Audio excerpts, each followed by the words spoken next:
Привет, мои дорогие друзья! Привет вам из Алёшкина. У многих, кто живет в Алёшкино, в домах есть вот такие печки, камины. И сейчас я вот ее показываю, и те, кто будет смотреть, и кто живет здесь, соседи узнают, что обычная такая железная штука. Я выложила на камин камни для того, чтобы когда мы его подтапливаем, камни нагреваются и дольше держится тепло. Вот. И сейчас я постараюсь вот как-то, как я постараюсь? Ну, постараюсь, короче, потопить, подкинуть дрова, показать, как это мы делаем, как это происходит. Очень люблю. Вот у меня здесь такая сумейка с дровами. Вот, собственно.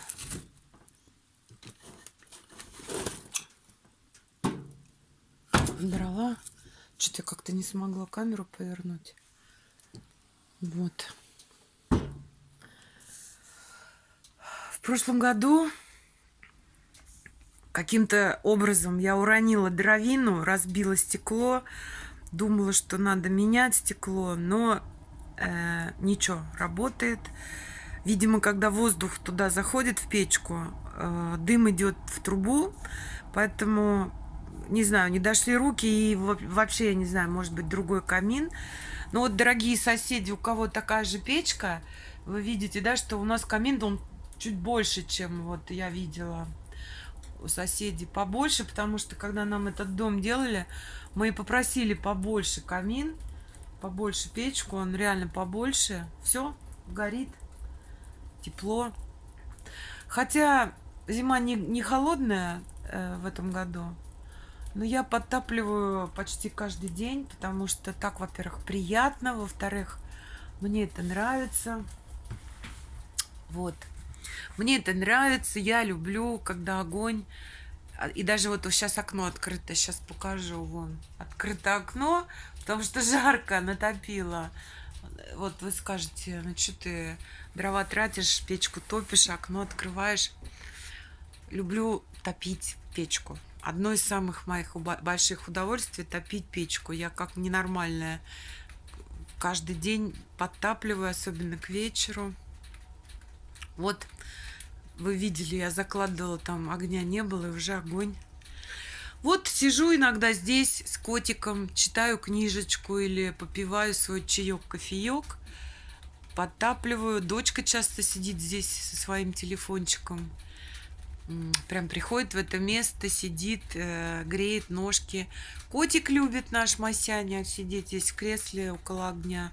Да и Рекс, когда мы его домой на ночь забираем, он тоже любит на огонь смотреть.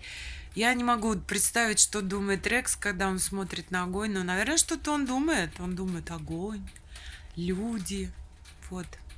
Вот одно мое самое большое удовольствие зимой — это топить камин.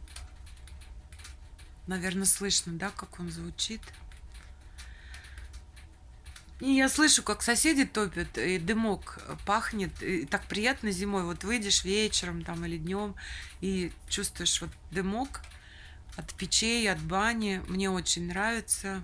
Это одно из самых, по-моему, больших удовольствий в моей жизни. Тем более, что все свое детство я провела, ну, в таком небольшом городке. И мои родители тоже жили в домике с печкой. И у бабушки был дом с печкой, баня. И мы, когда шли к бабушке в баню, всегда издалека уже чувствовали дымок. Поэтому у меня всегда такое чувство, вот этот вечерний снег, голубоватые тени и запах дыма. Это, друзья мои, счастье. Это на самом деле счастье. Ну, их эти квартиры с центральным отоплением готовы топить каждую зиму, лишь бы вот это вот было огонь и тепло. И тепло от огня, кстати, от печки, оно совсем другое, чем, например, от электрических обогревателей или от электроодеяла. Вот это тепло прям как-то оно внутрь проникает, прям так греет изнутри. И, по-моему, очень это успокаивает. Вот, на мой взгляд, никакого невроза, никаких стрессов. Все это исчезает, сгорает, и это счастье. Присылайте ваши видео ко мне в WhatsApp, соседи, уважаемые соседи, кто живет здесь, и мы опубликуем на канале. Рассказывайте о своей деревенской такой простой жизни. Пока.